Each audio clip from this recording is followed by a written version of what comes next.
The Hurling Show, brought to you in association with Torpy. Torpy are leading hurling into a new future with Bamboo, a revolutionary hurley created using their unique engineered hurling performance know-how. Already being used by many inter-county players, Torpy's Bamboo is highly sustainable, offers players greater striking distance and a more consistent balance every time, without compromising on natural feel. Check them out on the Torpy website and in the link below, and enter the promo code OurGame to get yourself 10% off. Hello and welcome back to the Hurling Show here on OurGame. Myself, Shane Stapleton, joined as ever by Michael Verney. You're hopping off the sod. Yeah, ready to go, Shane. Yeah, ready to go. Yeah, as ever. Look, make sure you do subscribe to the channel. Press that button in the bottom right-hand corner there. Subscribe, turn on the notifications and follow on all the social media channels. Makes an awful difference in terms of trying to grow the channel there. Also, if you want to get audio podcasts, if you're the sort of person who likes to go for a walk and listen to the podcast rather than having YouTube open, go to patreon.com/OurGame. Support the channel there, $5 a month. It is absolutely ideal. Now, Michael Verney, do you know what I was watching last night was Ultimate Hell Week? And I actually thought it was class. Now we're going to and I was thinking to myself, who are the GAA men out there, or ladies, of course, that you think would be able to survive it and pass the test? And of course, to be fair, this was your idea here. Now it's my execution, but I'm going to bring it up here.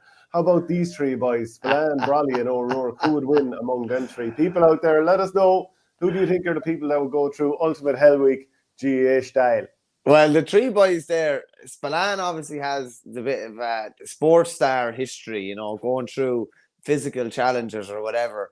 And obviously he played with, you know, one leg there at one stage nearly, and his kneecap was practically separated. You could say O'Rourke probably did the same. So both of them have a very, very high threshold. Didn't Spillane do his cruciate one time, and things were very primitive back then, so he didn't do the modern day recovery, but he got back playing.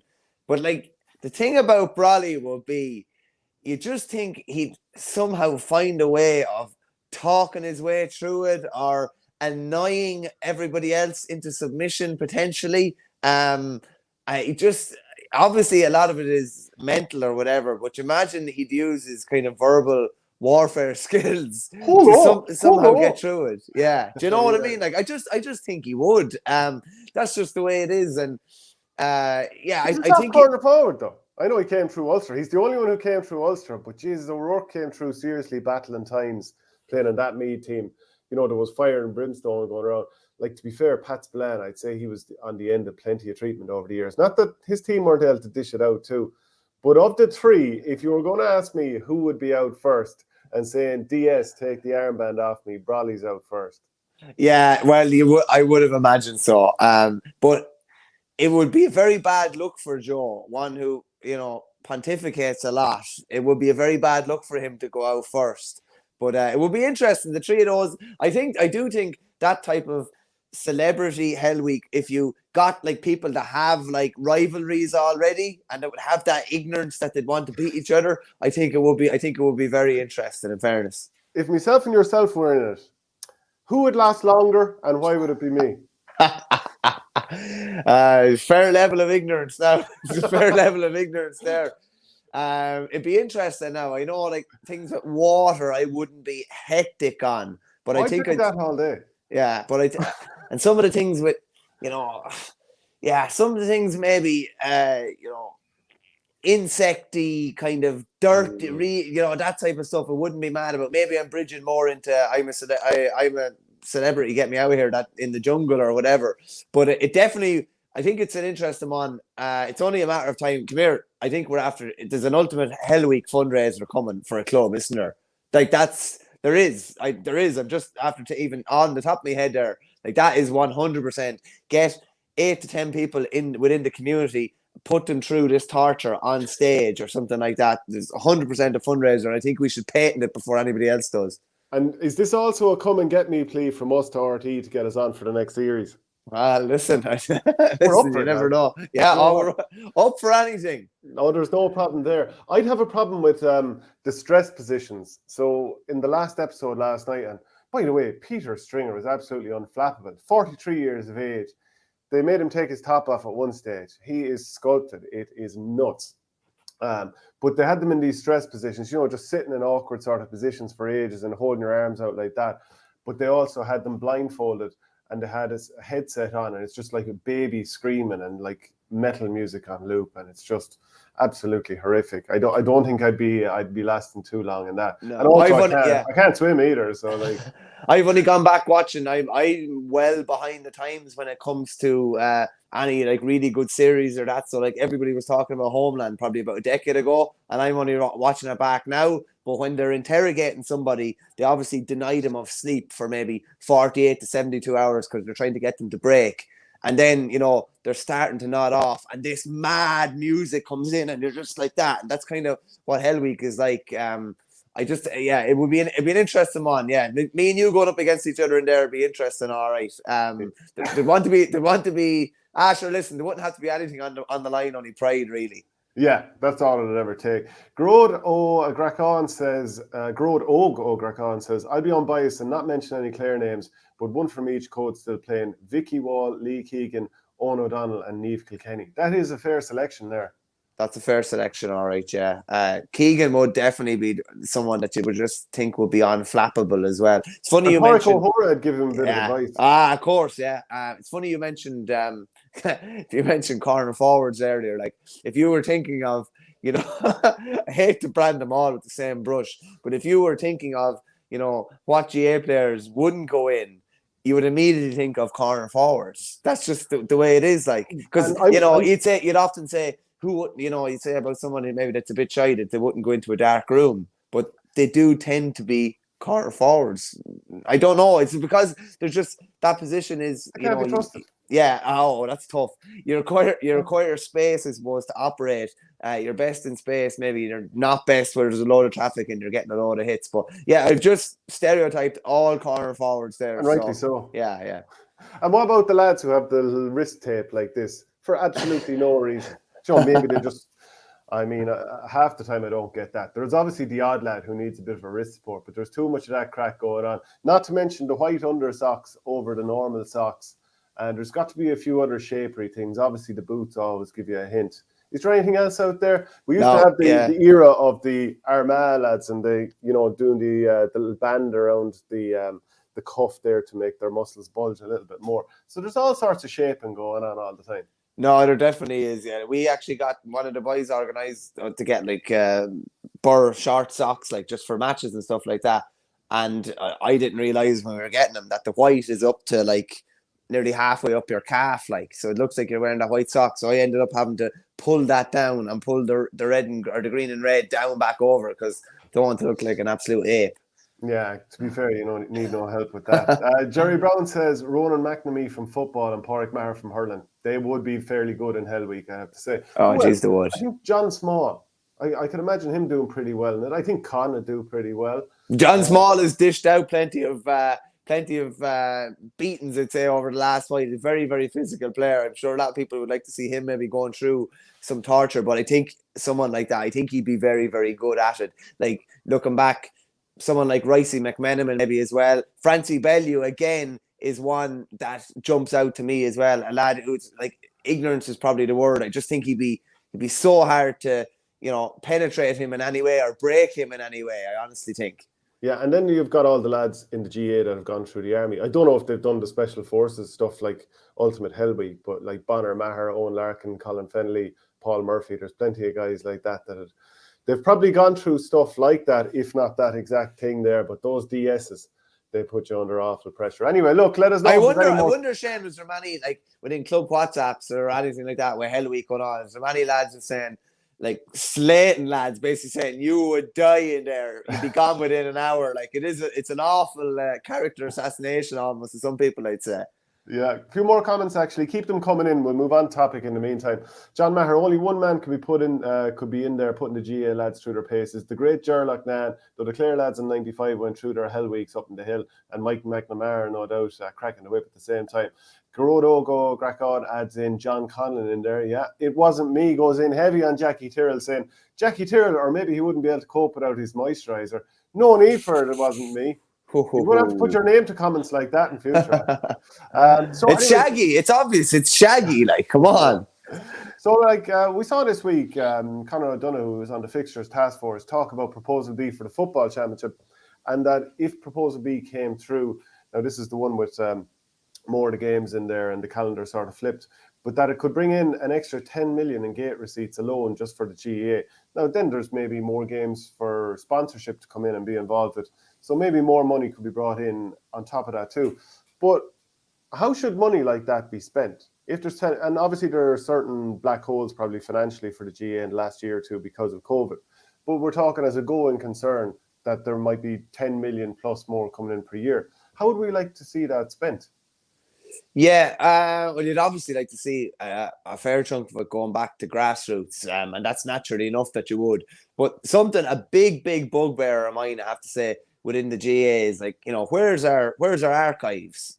Where are all our factual stuff and all our history and amount of appearances for county, scoring feats, scoring charts, all that stuff? We don't have any of that.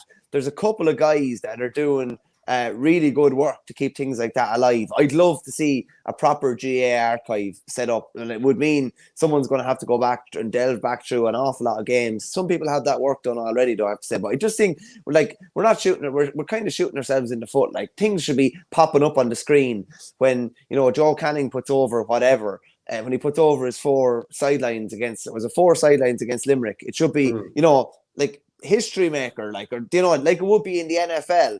Remember David Tuberty became the highest scorer in league history earlier on this year, and to be honest with you, the only way that came out was because I was sitting beside Owen Brennan down in Ennis, and he said to me that there had been a historian onto him who had basically clocked up all the tallies for the league.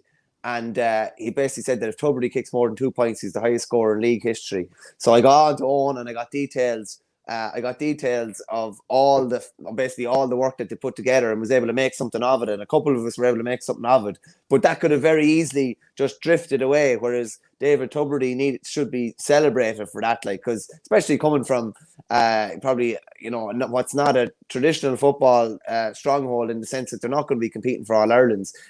All that stuff should be out there, and I just think we are shooting ourselves in the foot.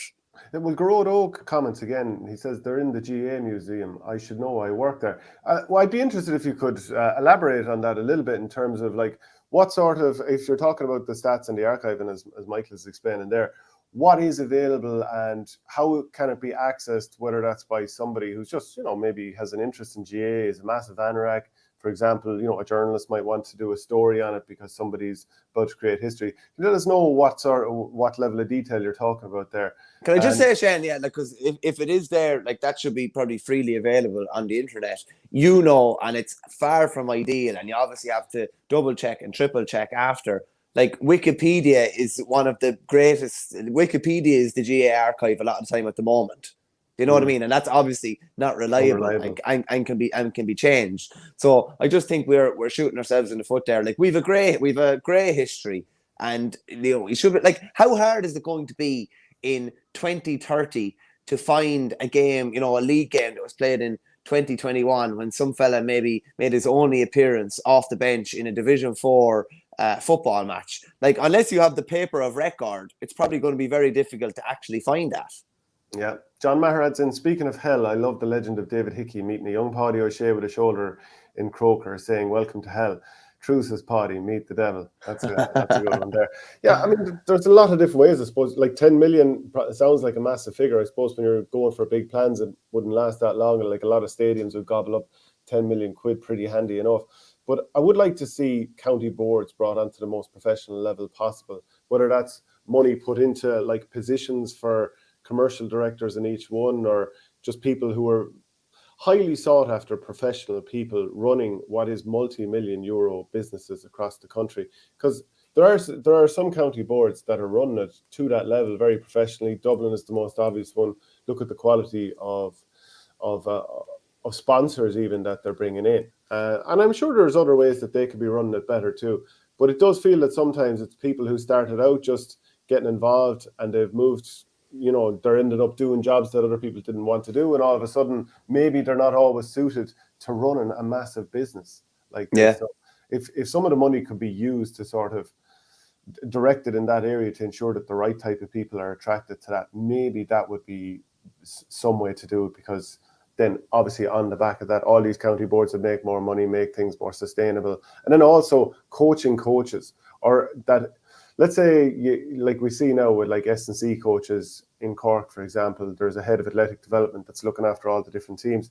But if you had people that were ensuring that all of that was going out to different clubs in a county, so let's say appoint someone within a county board, and their job is to ensure that whoever is the coaches in each club, that they're doing the right stuff for kids, especially from underage levels. Now, there obviously are games coaches out there to some degree, but I don't want to put even more structure on that. Now, maybe some people will feel that I'm off the mark on that a little bit, but I'd be very happy to hear other people's suggestions. Just on the thing you said there about maybe like actually employing people, like just say if you employed a full-time secretary within a county, the 32 counties, so we'll just say you give them a nice salary of something maybe like 60 grand, we'll just say, to be remunerated for what you're going to do, which is a lot. 60 by 32 would be 1.92 million, which would be 2 million. But it would mean that to me, the most important job probably within a county is you're able to go and headhunt, a really, really good person. And you're able, like, the secretary's job is absolutely thankless. And they probably do,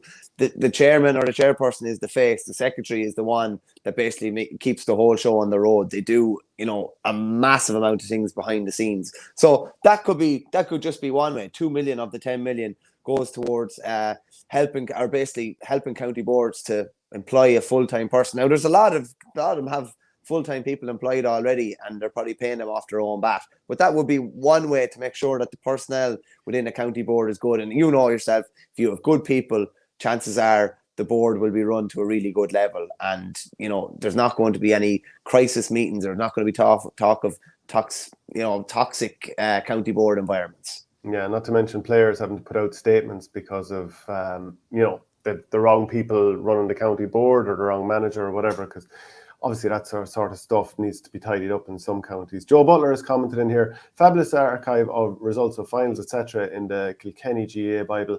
I think originally started by Tom Ryle and then updated by Jerry O'Neill. It doesn't have results of individual games. I mean, obviously that's a very tough thing to stay on top of. Terrace Talk, for example, that has great, great archive of Kerry GAA stuff there. So that's like Weeshy Fogarty's legend will live on in many ways, but that's one, really great way that his legend will live on. Yeah, it's absolutely incredible. We'll jump on to the Tipperary Club Championship, which is really kicking into gear this weekend. The group stage is finished, I think it's 4 or 5 weeks ago. Did you realise that you said the group stage finished? You had a kind of a Galway thing at the end there, kind of a West kind of twang at the end, which is very, very worrying. Jeez, I am concerned about that. But anyway, the group stage is finished a few weeks back, and then there was a preliminary quarter-final last week, which Lockmore won. They beat Kilkenny very handily for a finish 221-0-12, which means the quarter-finals this weekend are Bursley against Mullinahone, Lockmore Castellini against Killarwan, Thurles Sarsfields will meet Clonolty Rossmore, and Killadangan, who are the county champions, they'll meet Upperchurch Strumban. It's a tasty set of quarter-finals. Now, maybe people will think Thurles Sarsfields and Killadangan might win their games, but you wouldn't be, and maybe Bursley certainly fancied against Mullinahone, but Lockmore Castellini anyway, for sure. That is a very tasty sounding fixture. Yeah, Lockmore and Killarwan is particularly tasty. Yeah, they met last year I think it was a preliminary quarter final last year, and Lockmore managed to come over the line, I think 5 or 6 in the end, and went on that mad run that probably should have ended up in a county success. But Killarwan are going well this year. They look a lot more consistent. They haven't thrown in any bad performances or faded away maybe like they did last year against Thurles in that opening group game. And then obviously you're coming up against the Lockmore side, who are, you just generally know what you're going to get from them, don't you? Yeah, you just generally know that they're going to play to a level, and they will ask Killarwan a lot of really, really tough questions. And there's, the personnel on show here is obviously, it's a fairly star-studded affair. On the Killarwan side of things, you have Jerome Cattle, Niall O'Mara, Keane O'Kelly, Seamus Hennessy was obviously brilliant in that group game against Borrisoleigh. And then you have the McGraths, and you have the 3 McGraths, and then their cousin Neem, who captained the Tip Miners to All-Ireland glory many, many moons ago. Was it 2011? There, he's back in tow as well from Oz as well. So yeah, lots of lots of really, really talented personnel on show. A tough game to call because, as I said, you know what you're going to get from Lockmore. You have a fairer idea what you're going to get from Kilruan now, but there's still that nagging doubt, and there's still the doubt that they're actually going to go and have to do it in a really, really big game, which they haven't done yet. Yeah, until Kilruan win a county title, you're never going to fully back them to do it. And like I have seen them play a few times this year. I saw them lose was it the North final or North semi-final to Kildangan? I saw them in the group stages against Bursley, won that game. You know, they rode out a storm early on and then kind of took the game over. Now, it was relatively tight for a finish, but they were pretty impressive in that game. They beat Nina, and then down a few players, they beat Roscrea in what was a dead rubber game the last day out. But the downside for them is the fitness of Niall O'Mara. He hurt his ankle against Bursley, so we're not entirely sure how he'll be for this game. That was 5 weeks ago. So at a minimum, he hasn't played in 5 weeks, and he mightn't be at 100%. Keane Darcy got red carded against Bursley, so he didn't play the last group game. So he hasn't played for 5 weeks. Then there's talk of one or two other potential injuries or absences there. So they do have Dara Peters back. He was abroad, so that's a good boost. They have the likes of Craig Morgan in the team. Seamus Hennessy is still very dangerous. He scored something like 1-3 against Bursley. So even though his mobility is affected by all the knee injuries over the years, he's still like a very important player there. But I think Lockmore, I probably just about fancy in them because I think they've got a very reliable team. And like John McGrath scored a lovely goal. Like he was being marked by county footballer Paddy Codd of Killinall last week. He looked a nice bit sharper. Noel McGrath got his goal. They have a half back line of 3 big physical men. Like John Ryan is a big wing back and good club hurler. John Maher, who was drafted onto the county senior hurling panel last year, former footballer, he's very good at centre back. And then Brian McGrath, like physical players, they'll drive forward with the ball. They have a lot of quality there. I just think they're that bit more reliable. I think, you know, even just the only thing is, do they run out of gas having played so many games? Kilruan are a classic case of what we talked about on Monday. If they were able to get over the line, they could win. They could potentially win a couple of county titles because there's no shortage of talent there. And then Kildangan are probably another example. You could clearly see them going on to win a couple of county titles over the next couple of years, having finally got over the line last year. But I'd have more faith in Kilruan now than I would have had. But if push came to shove and I had to, you know, put my head in the block, I'd be going for Lockmore. Yeah, a couple of comments in here. Shane Power, would it be fair to say that the winners of Lockmore Kilruan will go on to win the Tip Championship? No, I don't think so. So I actually think Kildangan are favourites in my eyes. Bursley number 2, Sarsfield's number 3, and Lockmore number 4. So I'm obviously picking who I think will win the 4 quarterfinals, and I'm obviously putting them in order at that.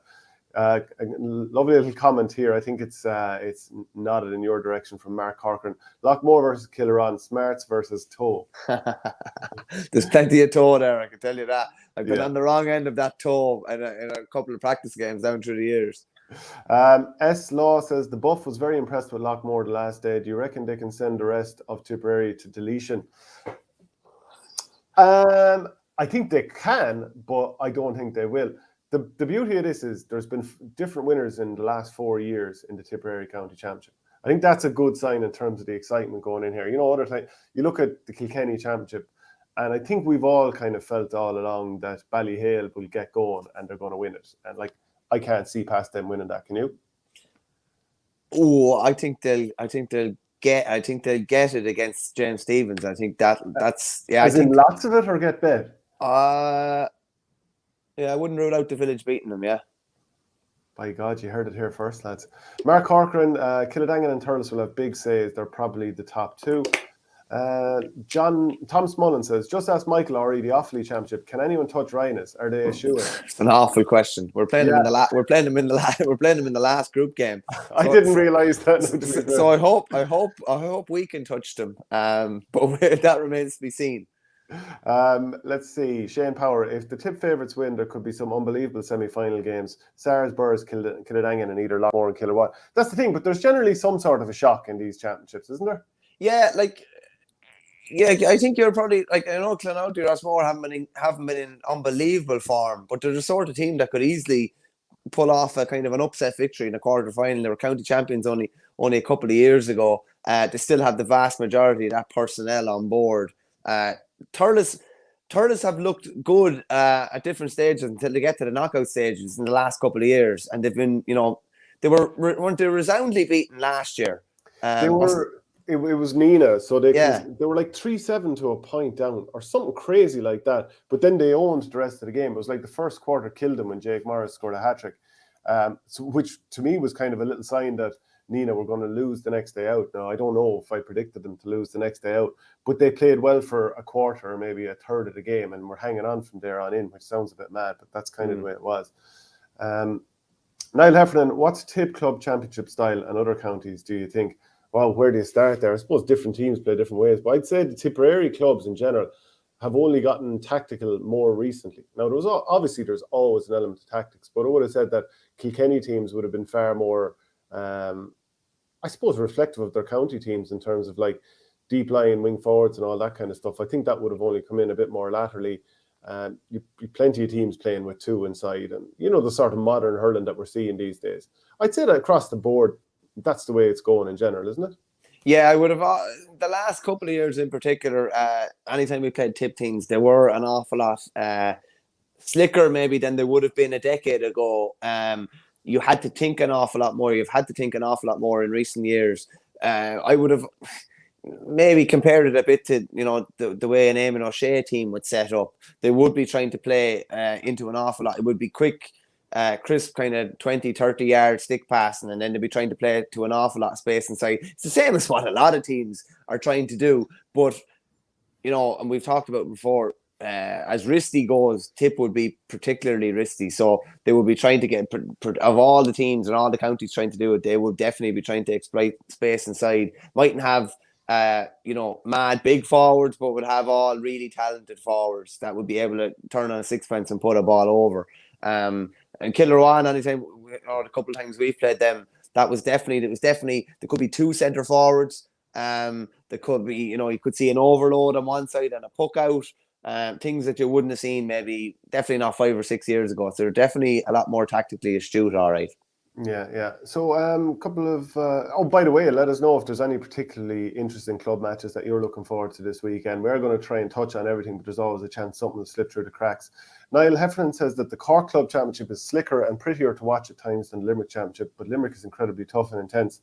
No space to change your mind. Kilkenny probably a mix of those, to be fair. And I also hear about the Cork Championship regularly that marking is optional, that it's a little bit of a shooting competition. And the other thing is an awful lot of straight ball played up the line. Now, maybe that's changing a little bit because crossfield ball, it's a disaster if you're a back. Like if a ball is hit straight up the line at pace, as a back, all you need to do is sort of nudge your man.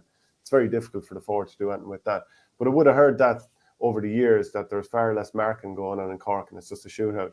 Yeah, a lot of the games you'd see would be evidence of that, in fairness. And that definitely probably does reflect their county team. Whereas Limerick's in your face, there's lots of really good hurling. Aaron Gallan's doing flicks and things like that.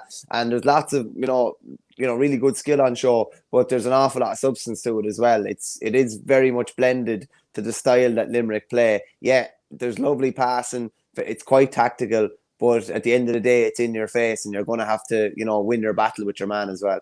Yeah, see more comments coming in here. James, 6,500. Two out of the four semi-finalists from last year, not even in the quarterfinals this year. Good sign of a championship with 4 good quarterfinals. Thinking maybe you're talking about Tipperary there, just not sure at what stage you put the comment in, so not totally sure which championship you're referring to. Are Doon the best club never to win a senior title in hurling? Well, we have talked about it a lot, that with the talent they have, like they could have done with Barry Murphy this year, no doubt about it, like he did his cruciate. And then in previous years, Richie English has had the cruciate, Darragh O'Donovan has missed games. Pat Ryan is obviously a brilliant player for them up in the forward line. So they'd have to be up there. And I think with Adam English, if he becomes the player that people expect him to become, they might change that in the next couple of years. What do you think? Yeah, and if they get a clean bill of health as well, and they don't have Richie English out with a cruciate, or Darragh O'Donovan missing a county final, or Barry Murphy missing, a season as well, I definitely think they'll have a chance. It's mad to think that they haven't won a county title, though. Having been there, they were beaten in the final last year. They're beaten in the final in 2018 as well. And there's loads of talent all told. But as you say, they probably have a really good age profile. Josh Ryan would be another, really talented player as well. Barry Murphy's young. Darragh O'Donovan's relatively young as well. Richie English is relatively young too. So they definitely probably have age on their side. When Adam English gets to 20 or 21, you fancy their chances of potentially making a breakthrough. But again, the longer it goes on that you haven't won one, the more difficult it gets as well. You mentioned Josh Ryan there. I think we wanted to talk about him on Monday, but it never came up. For people out there who are unsure, he's generally playing in the half forwards anytime I've seen him for Doon. He must be 6'7", and he's really good at running with the ball. I was watching some of the highlights of their match the other day, and he did a solo from probably his own half or around midfield, straight up the guts of the defence, through two defenders, and just knocked the ball on and sort of ran after it again. But he's such a big stride. He's able to keep going, and then he knocked it over the bar. And I just think, is it a huge advantage being that big, or sometimes is it a tough thing? Like, look at other big players out there that I think we were talking about. Niall Kenny for Bursley, like he's 6'7", and like he's really hard to stop when he turns and goes at you. Is there anyone else come to mind? Obviously, Darragh Conan too, but there must be other players who are about that size that are out there playing at the moment. You definitely get a lot less sympathy from referees. Is that just a human nature kind of a thing that the lad who's he doesn't get any, the lad who's 5'7" or 5'5" playing goes to ground, chances are he's far more likely to get free. The lad who's big actually should be able to look after himself a bit more. Michael Cusson would have been the same with Cork back in the day. Stephen Banville would have been another one with Wexford. It's almost like, well, you're that big, you have to just be able to take a certain level of abuse that probably wouldn't be standard for, a normal sized guy. Yeah. I see my brother Paddy there is saying that about the Hell Week thing, about what players would get it done. He says Bonner Maher would complete it and carry the bags for two others. It's good to get the insights of lads who have played with these guys, because they know what they're willing to do in training, and they know the walls that they're willing to go through in matches or whatever as well. He would definitely be one. See, we probably stereotype corner forwards as the ones you don't want.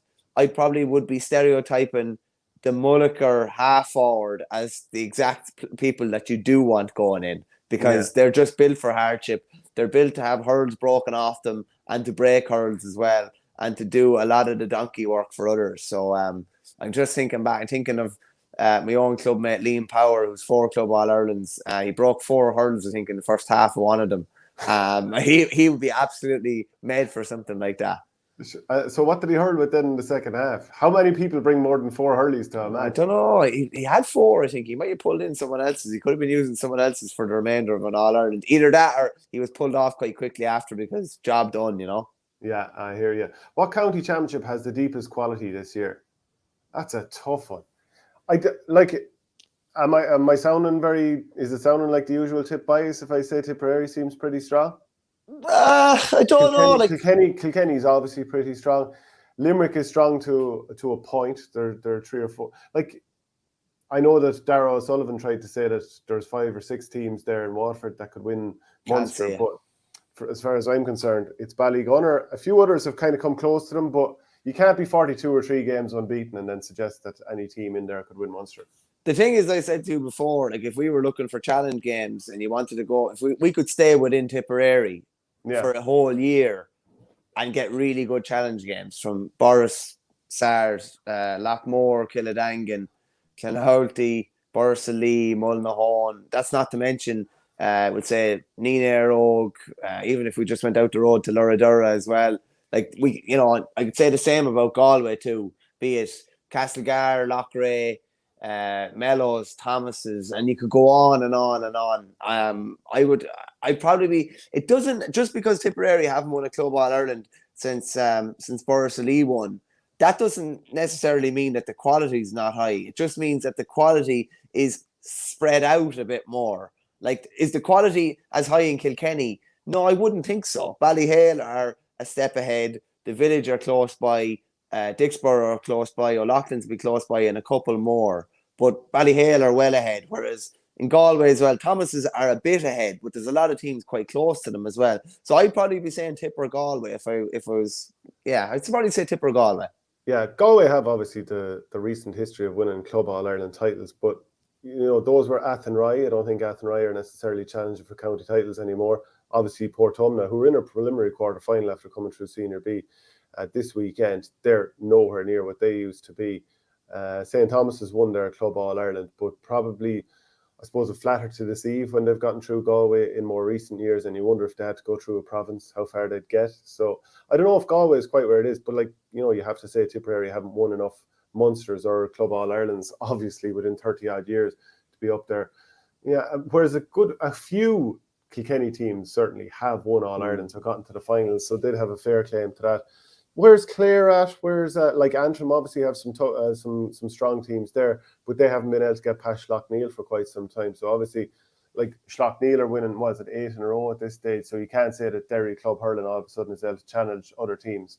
And then obviously because Antrim teams can't get through Schlockneil, you put probably both of them out of the conversation in terms of the absolutely strongest competitions. Yeah, it's an awful pity from, I'd love if we were geographically closer to Antrim and you ever play those games, because between Lougheed, Cushendall, Dunley, O'Donovan, Rossa, St. John's, she'd have serious games. Within the quality of a whole championship, as in all the teams that play to win a senior championship, I'd say Antrim's actually not far away because they've a smaller pool, but the depth of the pool is very big, if you know what I mean. Yeah, I hear you. I have a question here from Pure Hatchet. Club power rankings, or did I miss it? You didn't miss it. Monday. I think Monday could be the day for it. But yeah, okay. Do people want it on Monday? Do we want to do it? I think we need to put our heads on the block a bit as well. Do you know what I mean? This will be before Ballyhale play or before the Village play. We'll know whether Coola are still going. We'll have a fair idea who's in the Clare semi-finals as well.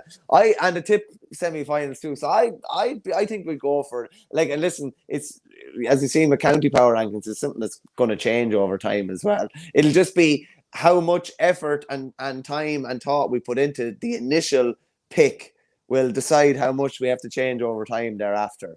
Yeah, and we'll also pick it live. I mean, that I think that's been the secret to the ones we've done so far with the inter-county teams, is that we don't discuss it before and we just pick it live and use your comments out there to try and guide us also. So let us know, do you want us to do that on Monday? And what will we go with? Top 15? Top 10? We keep it to 10 because otherwise... 10 is really harsh, so I think 10 would be perfect. Yeah, we need that little bit of harshness there. There are more comments coming in here. John O'Leary, is there any concern over doping in the GAA, similar to what we see in rugby or other sports? How often, if ever, are there players tested? I was just actually Googled an article there from Ian O'Riordan, and this is from December 2019. I couldn't find anything more recent just off the top of my head there.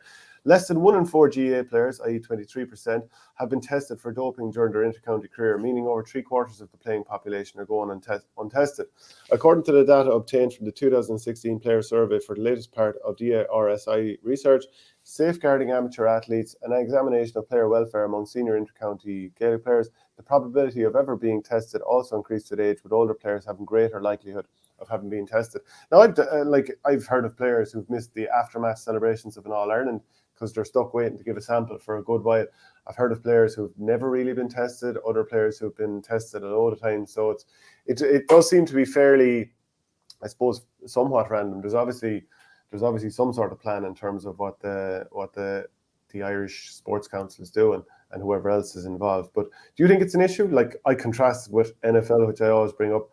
Julian Edelman, he missed 4 games for using PEDs in something like 2016 or 17, whenever it was, maybe 2018. Missed 4 games for PEDs, ends up being the MVP of the Super Bowl game. So it just shows they're not taking it as seriously as you could be taking it. But is it a big problem in the GAA? We've seen 1 or 2 cases of people getting bans, but do you think it's an issue? That punishment definitely fits the crime anyway. Holy Christ, 4 games, madness. 4 games. Do I think it's a problem? I don't think so, to be honest with you. Just back to the testing for a minute, I was never tested when it was in Offaly. I remember they came to Kinnity one night. I think 2 lads were kept back after. And, after training, it's probably the last thing you want to do is go to the toilet because you're more dehydrated more than anything else, and it can take a while. And it has happened plenty of times with lads in the bowels of Croke Park, where they could be waiting hours after. I actually bursted into a test in Cusack Park this year. I was mad. I just really need to go to the toilet and was down behind the dressing rooms, and I bursted in, and there was two lads sitting there, and I was like, all right, better get out of here. So do I think it's an issue? No, I just don't think people would take that chance. Like, I'd say the odd person does. They might do. I'd say the odd person. Jesus, you'd be some pariah if you work hot. It'd be an awful thing to happen. I'd say, to be honest with you, I'd say it's more likely to be happening at club level than county level. That's where it could be happening, because I don't think there was never a drugs test anytime when we were going fair with Cuba. So, no, there's not. No, the mechanism is not in place, to the best of my knowledge, to do that.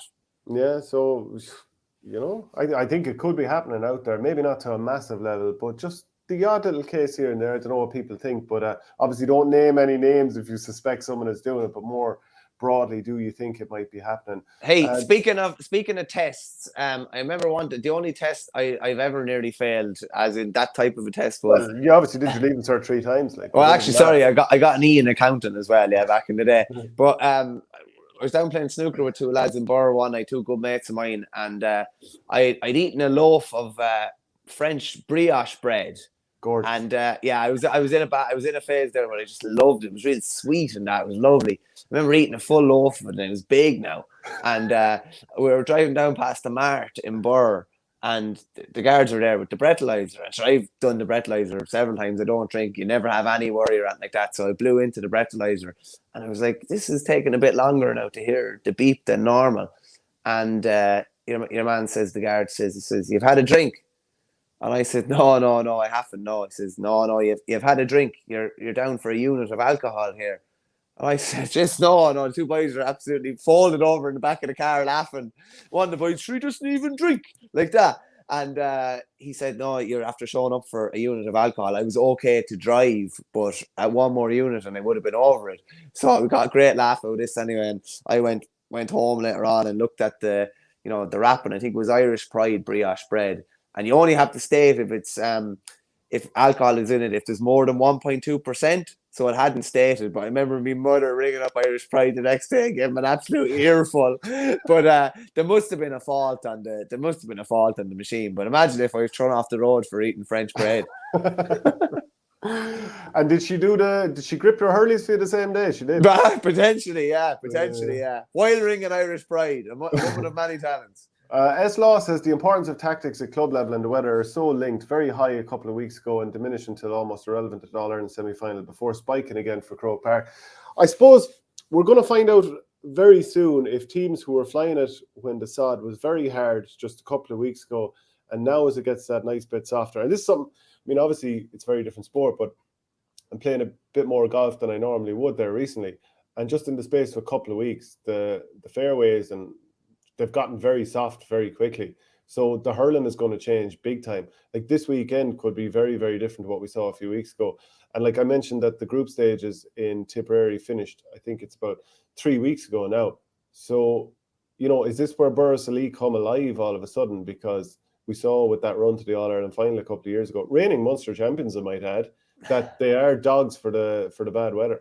Yeah, I was saying to you, you mentioned you were out playing a bit of golf, and I was just saying I'd play an awful lot of like bump and run style links golf, bad effort at, but like that's like essentially no use now. Like the ball just won't carry. So you'd wonder how many club managers in particular have set out their plan for the year and actually really thought about it and said, like, if we're in a county final or county semi-final, we're going to be playing in the height of winter, essentially, and the conditions are going to be brutal.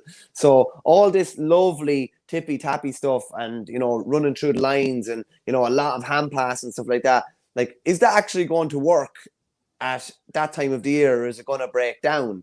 It's different with a team like Limerick, who seem to be a team for every season and seem to have it that perfected that they can play it in January, or they can play it in December in the All-Ireland final in 20 as they did, or they can play it in the summer like they did this year. But clubs the quality naturally isn't as high, so it tends to break down a bit more. So probably the teams that aren't, they're not overly tactical, shall we say. There's an agriculturalness to them mixed with that bit of finesse as well. They're the teams that will probably thrive, and Bursley will probably be one of those teams. Bursley are very tactical, but like as we saw against Ballygunner that day, their tactics were quite agricultural when push came to shove, because they trucked it down to the 45, tried to take the sweeper out of the game, and they didn't try and puck it to the cornerback, puck it to the wing back. They played the conditions that were in front of them, and I think that was quite smart. And it's going to be interesting to see them up against Mullinahone at the weekend. And something I always wondered, like when the likes of Brendan Matter in particular comes up against someone like Owen Kelly, like is there any like reverence towards, you know what I mean? Like he was the young hurler of the year when Owen Kelly was captain and stopped the 5 in a row. Owen Kelly was a selector with Tipperary the last couple of years as well. At the end of the day, it's still Owen Kelly. Like, you can't be dishing out treatment on the field I presume Owen Kelly is well used to it anyway, but you'd find it hard to believe that there wouldn't be just the slightest thing in the back of your head thinking, this is Owen Kelly, this is probably one of my heroes growing up. Like, maybe it's that sort of mentality that's held awfully back for years. You've only thrown into a lad, you don't care who he is and what his reputation is. It does not matter. I think Owen Kelly, like he often jumps between centre forward and full forward for Mullinahone, and people would have known, like even now, after I think he's turned 40. No, maybe he's 39. I don't think he's 40 till next year. Like he's still knocking over balls from the sideline over his shoulder, the way we saw him doing there in the early noughties, and obviously all the way up until I think it was 2014, the end of 2014 that he retired. Obviously he's still scoring, getting great scores.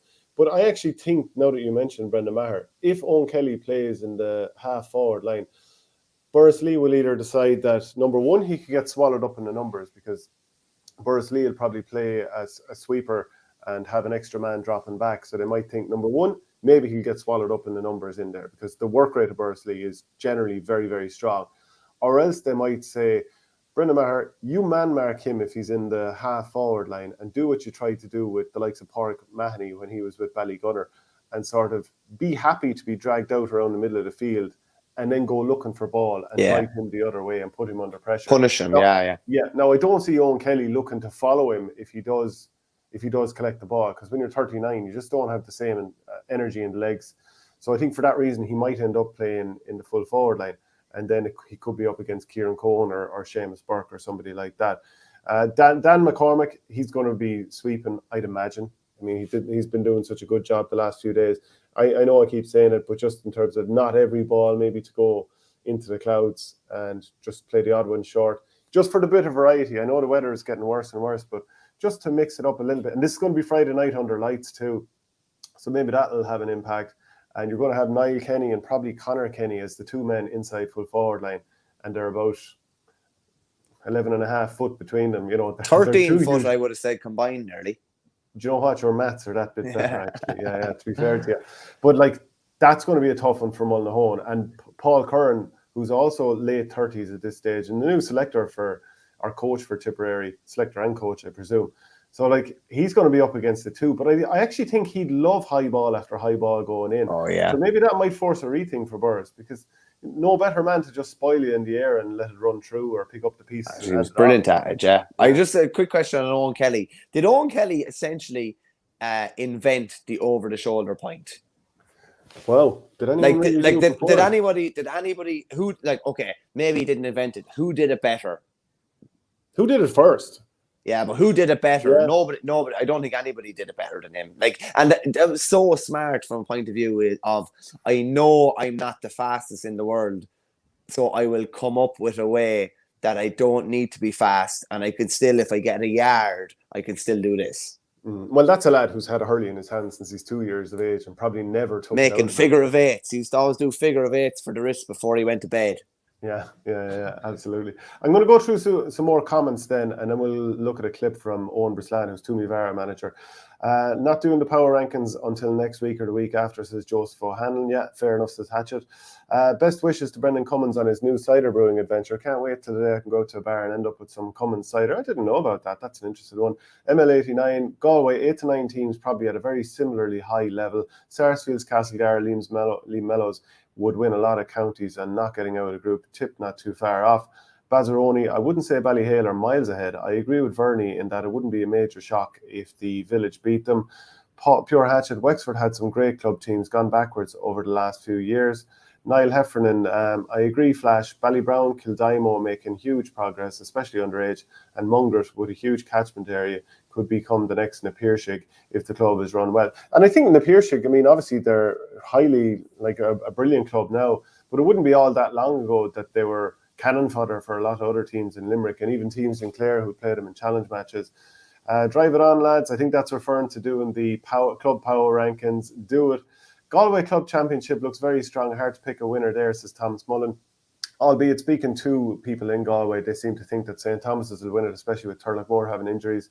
And talking more about Limerick there, who would be your provincial winners right now? Well, I suppose we'll keep that for the power rankings, will we? Yeah, essentially, we're going to have the 4 provincial winners. Yeah, not necessarily in the top 10, but you'd imagine they would be. Yeah. Someone said Verney was tested for performance weakening stuff. If Burr lose to Rhinos over the weekend, it'll be fair to say that it'll be because of Verney's 5-litre jug gone missing. No, it's here, don't worry. It's here. Fergus Butler, bring back the Orga Retro Rivalry Series. We might do more of those. Adrian McGrath asked, what would the point of PEDs and GAA be? Little or nothing to gain financially, which is the driver for most drug taking. That is true. Well, it is true that, like, there's a lot of money in doping in the sense that if you get to the top of your game, it's professional, you'll make a lot of money out of it. And there's more money in doping than there is in anti-doping. So, but I would say if you were an older player and you were like, I want to have more energy in my legs and I want to last longer in this game and I want to just get back into team again, it's more like the personal motivation for the very odd player. So I don't think it's there across the board. I just think the odd person might be like, you know what, I'll risk this. No, I probably jumped the gun a bit there. I do agree when there is financial gain and your career probably is on the line, or, you know, potential endorsements down the line on the back of you being an Olympic champion or you being a whatever champion. There's definitely more incentives there. I would agree with you as well, though. At club level, it's probably more likely in older players that are struggling to recover, struggling with injuries, struggling with knocks. And you're just kind of looking to probably hold on. And the incentive, I would say, is the clear incentive is, you know, to win your county medal and probably sail off into the sunset. And maybe the odd young player who's thinking, I'm going to kick on to the next level here. I'm not too far off. I'll risk it. So, you know, a player can get caught out that way too. And just on that, like, we would never condone anything like that in any way. Like, it's just like, the only way to do something, if you're going to do it, is the fair and clean way. Any success or anything otherwise will be totally tainted if you're drifting off into that sort of a sphere. Yeah, the only extras I'd be taking is a few toffee pops before a match if I badly wanted a bit of energy. And do you know what I love? Just quickly, is the fact that, like, on the day of a match, you can eat sweets and Jaffa cakes and all the stuff you're not supposed to eat outside of match day. You're allowed to have on match day. Andrew Sullivan says, I can verify that brioche story if you're wondering. Verney is a poor man's Peter Ebdon on the bays. I've actually played him in snooker once and, you know, he bet me. Like, I was actually thinking, would we do a live snooker match between us at some point? Oh, God. The quality would be... But the only thing is, if we just say we had the hall to ourselves, the quality would be poor, but we could be absolutely slating each other during it, maybe. Well, that would be the main motivation. If people want that to happen, I think we could make that happen. Mark Corcoran, Irish Pride, Agricultural Brioche. What age will Verney call it off at?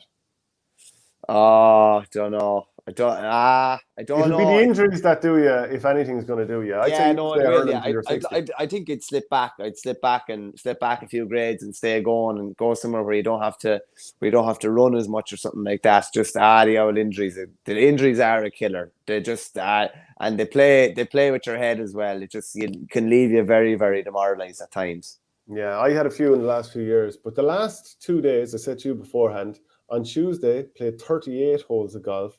And then yesterday, Astro Soccer for an hour. And I'm ready to go again this evening. Are you not broke up, no?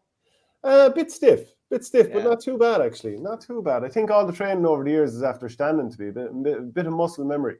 Because I find, like, even driving now, I'm based up in Dunboyne here, so we driving home to Borough a couple of times a week. Like, and I have to drive home in the morning. I can't drive home in the evening because I wouldn't physically be able to train, you know? Yeah, Mark Corkin says the twin agricultural towers of Bursley. Kern will love that battle. So we'll find out on Friday night. Pure Hatchet said John Milan is the over-the-shoulder man. End of story. I don't know. Yeah, I don't know if he's now. Can I just say about Milan? Milan is over the shoulder on the left. Kelly could do it left or right. Correct. Motion carried. Shane Power, John Milan and Owen Kelly, the two best over-the-shoulder scorers. Elizabeth Howard says, Owen Kelly, one of the greatest ever, and his brother Paul, very underrated. He was a super player and a good athlete. Yeah, Paul had serious risks. Should we all remember when did he score something like 7 from play from midfield against Cork in the 05 Munster final? Did Paul Kelly win an All-Star wing back? I can't remember. It might have been that year if he did. I struggle off the top of my head to remember. You might look it up there when I'm reading out a few more comments. Timmy says, Billy Fitzpatrick Kilkenny was brilliant at over-the-shoulder scores in the 70s and 80s. Love that bit of history. I love that. I didn't know that. Shane, that fella after catching you, say it slowly. Cummins cider. Ah, no, I said the wrong thing.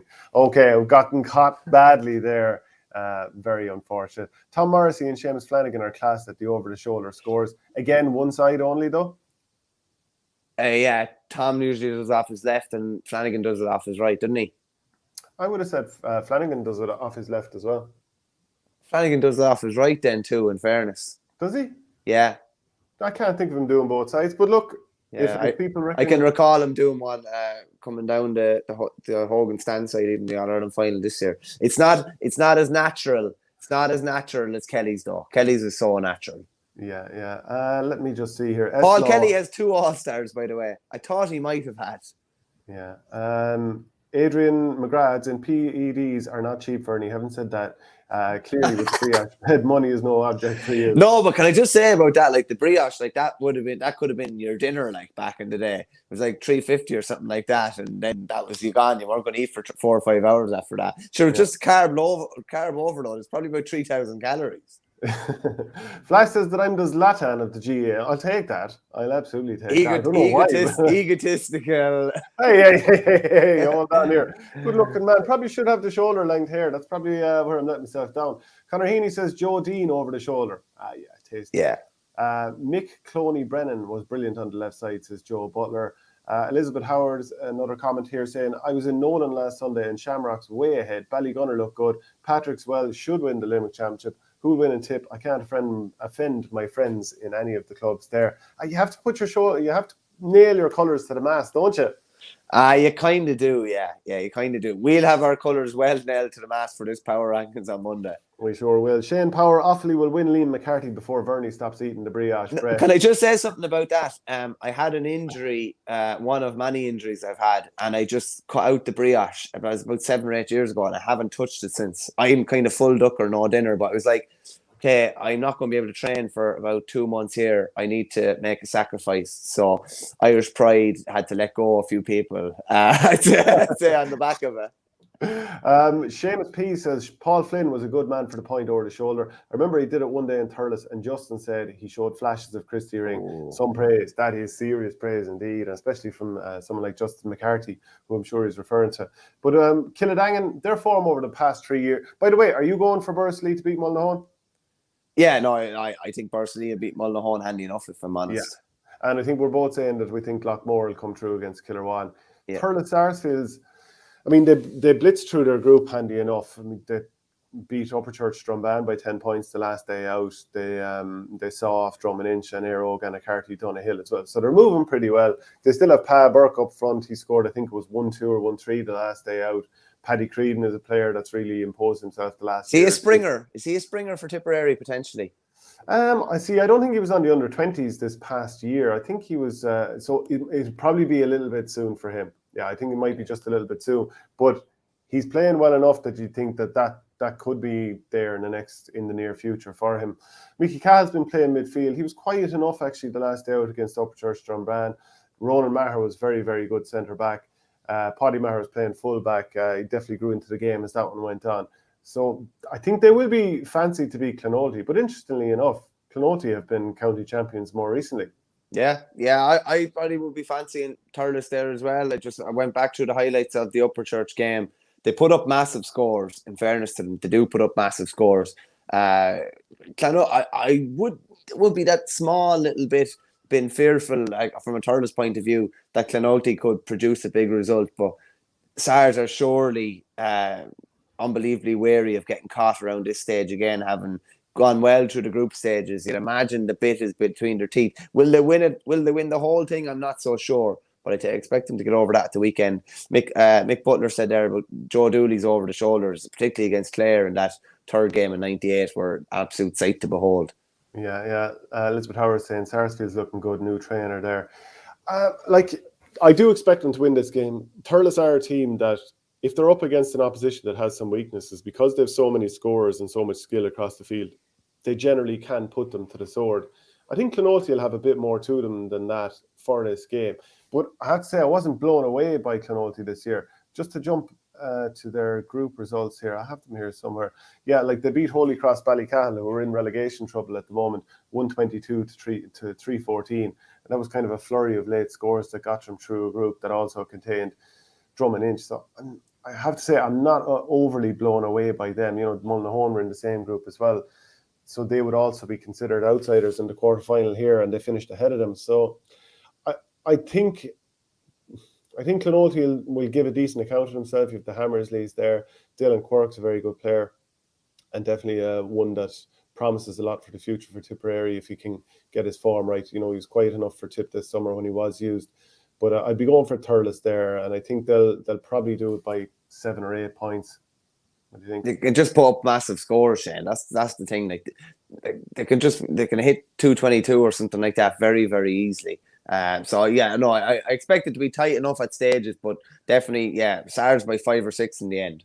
Yeah, I'm going to play a little clip here with Toomevara manager Owen Brislan. I was chatting to him on Tipcast for the Nina Guardian yesterday, and he just helped me preview Kildangan, who are the county champions, up against Upperchurch Drumban, who just about came through their group, but had lost the final group game by 10 points to Thurles Sarsfields. If they had lost by 11, they were out, but they got a last second free to ensure that they go through. And obviously, they're going to be outsiders against Kildangan. So here's that clip. A bounce in their step despite losing by 10 points. Yeah, and I was at a match a few years ago over in Dala when Upperchurch beat Kildangan, and like the one thing about Upperchurch is like we played them last year in Thurles and we drew them as well after the Bursley match, and like the Paddy Green scored 2-8 from play against Drum and Inch. Like they've James Barry's back now, Gavin Ryan, Keira, they have a lovely sprinkle of players through it. They're a very committed team and very fit, right? The one thing I'd say about Kildangan is Kildangan this year aren't doing anything traumatic or like they're not beating teams by 10 or 15 points. JK Brackens, McCarthy Burris, Lockmore by a point, Killarwan in the North Championship. They're just doing enough, right? And to me, it's a real good sign of a team that none of their forwards are really shining out as being the star man, but they're still a different player each day. Sean Hayes today, Billy Seymour tomorrow. It's do you know what I mean? Joe Gallagher was a bit injured there, taken off in the North. Like they have numbers. They have a really solid panel of players, right? To pick from. They have a system of play that they have for the last 4 or 5 years. They know the system. They're very comfortable playing it. But the one thing about them is Upperchurch will play in their faces, right? And I suppose in Thurles it's harder to do that. If this was in say Neen or Dollar or a Rag, I'd be even giving Upperchurch a bigger chance. But I suppose listen, you'd have to fancy Kildangan. But you're right. This will be an interesting game. If Upperchurch can stay with them for a long period of that game and maybe bring it into the last water break. It'll be an interesting finish, but listen, you'd have to fancy Kildangan here. Yeah, I have seen Upperchurch play twice this year, and I thought they were pretty good against Drum and Inch. And Pádraig Green obviously has scores in him. Paul Shanahan is big target man up front. Gavin Ryan is a good centre back, but I just can't make a massive case from here against Kildangan. Like as Owen is explaining there, Kildangan just tend to do enough, and I think we touched on before. Over the past 3 seasons, they've only been, including this season, last season when they won it, and the year before when they lost to Bursley in the county final. That's the only game that they've lost in these 3 seasons. Yeah, no, that's impressive. And I do think they'll go on to be a classic case of a team eventually getting over the line after hardship and flourishing. Whether that's winning this year, or not, that'll kind of remain to be seen. But I do think they'll win. Could have the potential to win another couple of titles over the next couple of years. Funny story about Owen Breslan. He was, as you'd all know from seeing him play, he was a fiery enough type of a player. But we played them out in Ballingarry one night under lights, and he wasn't in the best of form that night. Anybody that knows Ballingarry will know that like it's a field in the middle of a load of other fields, farmers' fields. But he got the ball at one stage. I don't know what he was blowing for something. He must have poked it about 150 yards, and I'd say it landed in some farmer's, garden or something like that. But he was a fair force of nature. Remember, he played in that great league final. Was it 5-14 or 5-15 to 5-14, Kilkenny and Tip and Croker? And I remember it was 5-14 to 5-13, and they got a classic pick after in Croke Park. The time was 5-15, Kilkenny were 5-14 and Tip were 5-13. I think that was it. But I think he's right. Like it would be a leap of faith to say that Upper Church have a really realistic chance of winning this. They've probably fallen into the quarterfinals realistically on score difference. Like when you've been beaten by 10 points to earn a quarterfinal place, it probably says a fair bit about your chance in that game. I believe James Barry is back playing a bit of senior now. Great to see it after the health scare that he had. It's brilliant to see that. We've played them in plenty of practice games. They're quite a tactical side. They'll try and play, they'll try and go for short puckouts wherever they can. They'll try and work it through the lines. Don't have a load of big physical players that didn't any time we played them. So they try to be smarter with the ball. They have a couple now okay. At this stage. Yeah, I'm trying to remember the full forward who's beside Paul Shannon. Is it Jack Butler? I could have the name wrong there. Yeah. It's hard to keep up with all the teams, but I do take your point all the same. They do use the ball pretty well. And I think Paul Ryan might take over the frees from Porrick Green, who started them poorly the last day. And then Ryan just kept knocking them over from the sideline. And that was kind of the difference to get them through. But can you imagine being in that situation? You've lost by 10, yet you probably have a pep in your step because you got through. Yeah, it's gas, isn't it? Yeah, it's a funny one. It's like this year, Clare were beaten by Cork in the league, but they were beaten by less than 4, so they ended up through to the knockout stages, and they were delighted after. It's just really weird to see a team, happy after losing a game. But anything other than can I see Upper Church hitting more than probably 115, 116 or something like that? I can't really, because you can easily see Kildangan hitting 223, 224 or something like that. So be minimum 7 or 8 for Kildangan for me anyway. Upper Church will say they put up 120 against Thurles, so you never know. But that was in Templemore, so it's a very different type of pitch to Thurles. So we'll see how that goes. Elizabeth Howard does add Kildangan are probably the most even team in Tip and stick to the plan. They sure do. Shane Power asks, could we ever be treated to a goal-to-goal game between the two of you, the Saint versus the Biffo, 20 yards between the two goals if you can hit the ball hard enough? So I presume we're both standing in goals 20 yards apart, just taking shots on each other. Is that how it works? It's basically it's like a drill you do at cool camps, like a fun kind of a game where you just set up 2 goals 20 apart and you're just trying to score on each other basically. Yeah, I'd like fancy that like 80% of them would be scored from 20 yards unless you're a goalkeeper. It's easy enough to score. But listen, are we overrating us though? Yeah. In terms of thinking we'd knock in 4 out of 5 there, I don't know. Oh, I think we would put it to the corner from 20 yards, and are we allowed to cross the line? Are we allowed to throw it in a bit closer? Or do we have that accuracy? I don't think so. Jesus, I think we're not that bad. If we had a competition to pull a jersey or a hook or something like that, I think it could be neck and neck. But I think it would just be a calamity. Hey, look, we'll try it someday. I was going to say we'd add in Nisha Waldron to do it as well, but he'd win it very, very too risky. Yeah, I'm actually going to play one of Nisha Waldron's skill videos shortly. But first off, since we're talking about a Kilkenny man and Nisha, we'll talk about the Kilkenny hurling relegation semi-finals. So we know the setup now with the semi-finals going into Kilkenny. We've kind of touched on that on Monday, and we will do again next week. But the relegation semi-finals this weekend are tasty enough. Erin's Own, Castlecomer against Greg Ballycallan, and Lisdowney against the Roar in Ishtig. So no team wants to go down, and no one wants to face into that relegation final either. No, definitely not. I have to say, I think the semi-finals are a bit askew. Without being disrespectful to anybody, I do think that Lisdowney and the Roar are the 2 weaker teams within Kilkenny. I think they're the two weakest teams. And if they were on opposite sides of the semi-finals, I think they'd end up playing in that relegation final. Like Comer were very disappointing the last day against Tullaroan, who have obviously gone and franked the form. You'd be, from their point of view, you'd be hoping that the likes of Conor Delaney and Kieran Wallace can have a bigger impact on proceedings there, and that Conor Fogarty can keep up his form. And they're coming up against a Greg Ballycallan side who put up a really good performance against Ballyhale. I think it was 323 to 220 they were beaten after it being very, very tight. So that's good. That's a tough game to call now, I have to say. Whereas Lisdowney and the Roar, like Lisdowney, that was that mad game against the Village earlier on the year where they ended up 12 points apiece. And they were only beaten a point then by Dixborough, maybe a below par Dixborough in that preliminary quarterfinal. It was 119 to 215. Whereas the Roar were beaten well, weren't they, by, I think it was O'Loughlin Gales. So, yeah, it's hard to legislate for what pressure will do to you in these situations.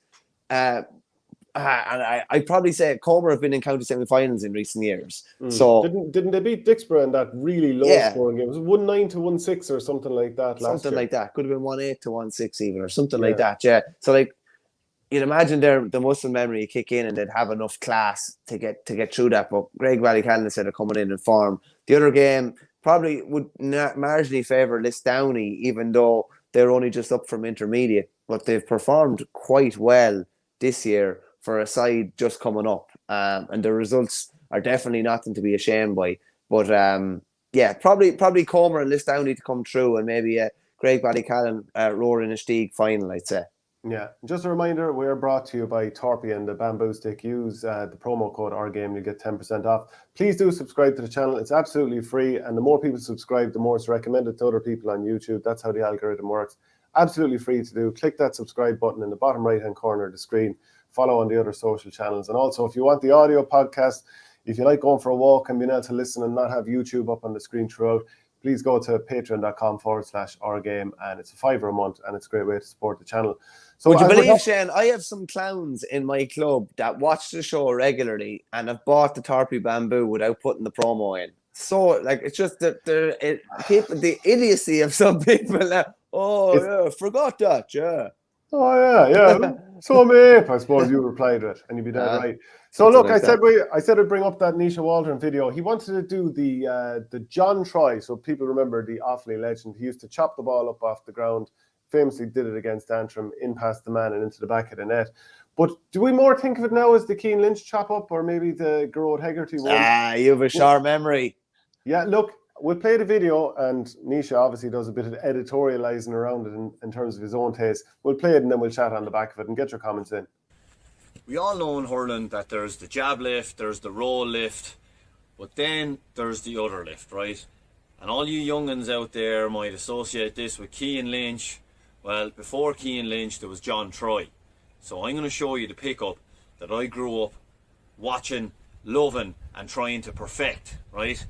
Because when I see this pickup, there's only one man I think of, and it was that wizard from Offaly, John Troy. Now, growing up in Kilkenny in the 90s, DJ was king, but for me, John Troy was a very, very close second. So here we go, look. I want to show the John Troy pickup, all right?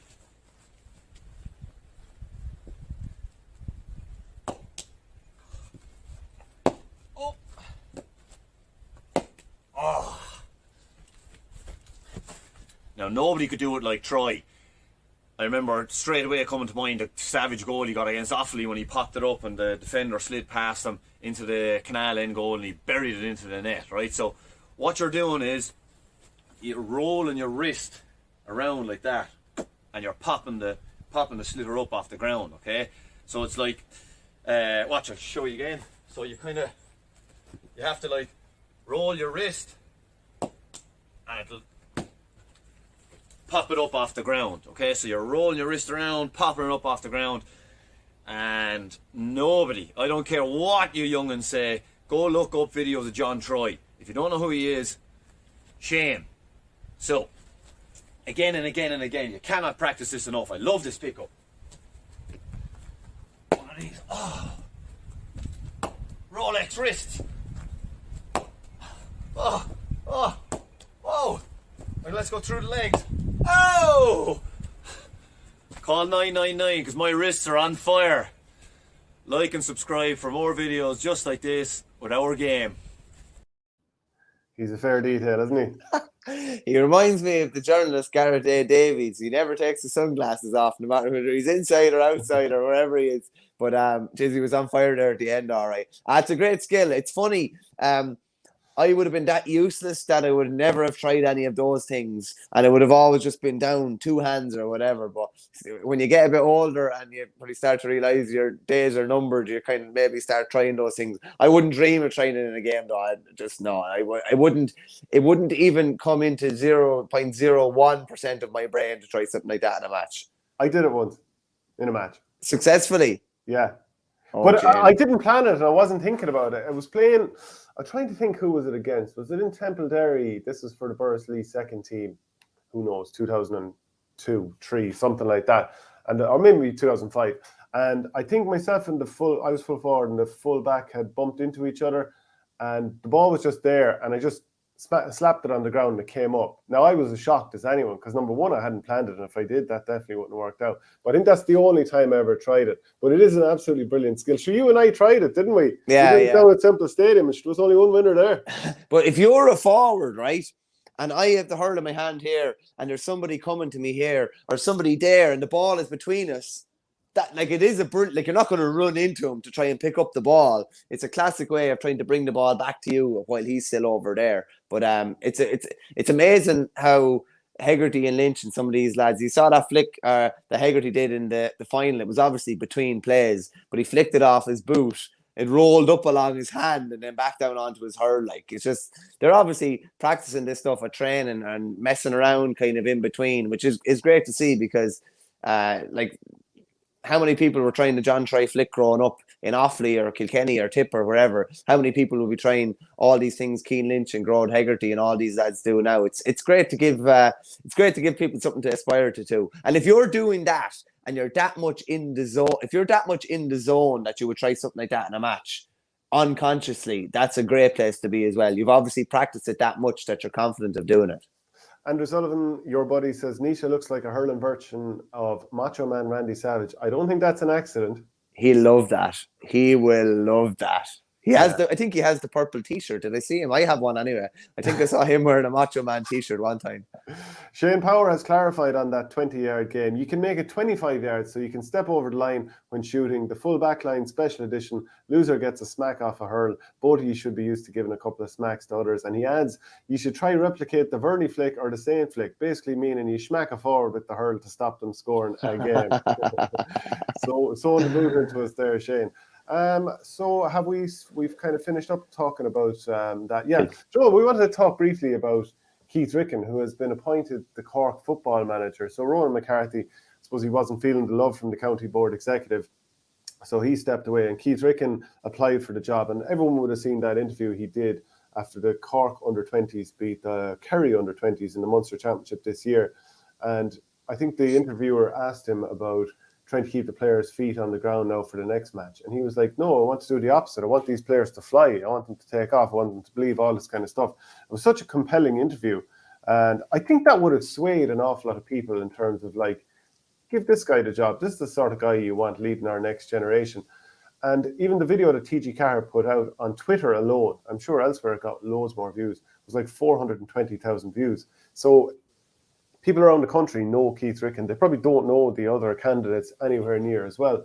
And I just wonder, just the impact of social media in terms of pushing his appointment. Like, how big a part did that play? No doubt he's qualified, but just in terms of, like, separating the candidates, that would have given him quite the edge, because there would have been it would have built up a bit of popularity and a wave of good feeling around him. Yeah, social media has enough kind of negative effects. This is definitely a positive effect from his point of view anyway. Like, on the back of that interview, I actually just going through comments, because you know how cynical people are now, and I literally couldn't find anything. You'd have to be the most cynical person of all time to try and find or attack something that he said. So they were really refreshing interviews, and I think if you were on a board or on a committee, it would be hard not to be swayed by that somewhat. Now it's the difference. It's going to be a different story. You can have a more holistic approach at underage level because it's to do with developing players. He's going to be judged very, very harshly at senior level based on results, realistically. But they are still in Division 3, so it's not as if he's going to be thrown into Division 1 or something straight off. So it's going to be. Oh no, sorry, they're in Division 2. They ended up in the relegate. They beat Westmeath in the relegation game. Even though they'd won 2 of their 3 games, yeah. You know, it's just a quirk of the scoring differential. But it's going to be interesting. Like, he's not been thrown into the Wolves in Division 1 or like that, and he's obviously spent 3 years with the 20s. He's won All Ireland with them as well. There'll be a good cohort of them. There'll be probably, you know, a good few of them will be at least 20 or 21 and be ready to make more of an impact. Then you kind of think about, you know, guys that were really successful underage managers, and maybe when it didn't replicate to senior level, probably Dave Keane is one that springs to mind, who was over the Limerick 3 in a row team, was it 2000, 2001, 2002, went in with the seniors, just didn't really work. Probably to a lesser extent, Donal Maloney and Jerry O'Connor, who won 5 Munster titles in a row between minor in 10 11, under 21 in 12 13 14, which they went on and won 3 under 21 All Irelands at the back of that as well. They were over the seniors for 3 years, and probably aside from that, you know, when maybe they could have beaten Galway in an All Ireland semi-final, they probably maybe underachieved. No Munster success or anything like that. I wonder, are there many more cases of that where guys were given the top job on the back of underage success maybe, and where it didn't work out, or examples of where it did work out? I'd be hopeful from Keith's point of view. He seems like a very nice fella. There was a real good story going around about when he was in hospital. Just check it out there. If you just type in Keith Ricken tea and toast, anybody, it's just a really interesting story about kind of, I suppose, him always living in the here and now. And I definitely people will be following Cork a bit closer with him involved, and it'd be great to see him do well. It's not as if they don't have plenty of raw materials, they have loads. Yeah, another guy that is worth mentioning is Peter Keane. Like, he had a great record at underage with Kerry, winning 3 Munster and All Ireland minor titles. And it, like, as far as I'm concerned, it didn't work at senior level. I kind of didn't feel that they'd win the All Ireland football title this year. They obviously lost to Cork last year. Would have been disappointed with how things went against Tyrone. Obviously, you can line up your excuses too if you like. Couldn't beat Dublin when Dublin had 14 men for 40 minutes in 2019. Obviously, that was Dublin at the tail end of the peak of their powers. But, you know, I would say it didn't quite work. It wasn't like it was a disaster and they were losing to terrible teams every year. Obviously not. But, like, I would see that as an example of underage massive success didn't really translate fully. Fair point. Funny that that Peter Keane's brother, I think it's Ray, is it? He's involved with Keith Ricken's backroom team. I wonder, like, if Peter Keane was still manager of Kerry, would he have went in? That would have been an interest of mine, because they would have been guaranteed to meet in probably a Munster final. So that maybe Peter not being involved with Kerry has potentially opened the door for that. But there's definitely, like, no more than there's plenty of underage sensations that didn't turn it on at senior level. There are definitely plenty of managers. Sometimes a lot of it as well is being given the gig too early. You win a minor All Ireland in 2000 and you're senior manager in 2002. It's very accelerated. Whereas probably someone like, well, maybe John Kiley, you could say, was somewhat accelerated too. They won the under 21 in 2015, and he was senior manager by 2017. But in fairness, that hasn't worked out too badly. Yeah, I see a comment in from, who was it? ML89. Marty Murphy had a go with the Galway seniors, won a few leagues, but didn't win any championship games. Went back to minor and won another 4 minor All Irelands. So there's a good example, although the cart was before the horse there, I suppose, in terms of how it happened. Nothing would annoy you more than managers just saying we played well and wasn't too bad, etc., etc. Such boring and robotic analysis. What about Bulfin going down to Meath, is that I heard, ends a decade plus long intercounty link with Davy, sorry. And he's obviously been involved with Castlegar, whose involvement in the Galway Championship ended very recently.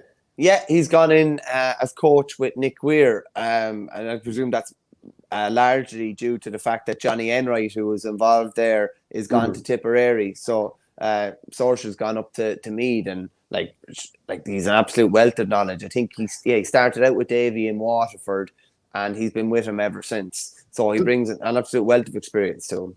Does that kind of suggest to you that Davy, like, I mean, obviously all the teams at inter-county level at the top tier are sorted for next year other than Galway, but does that to you suggest that, like, if Davy had an inter-county team next year, you'd imagine Saoirse Bulfin would be with him?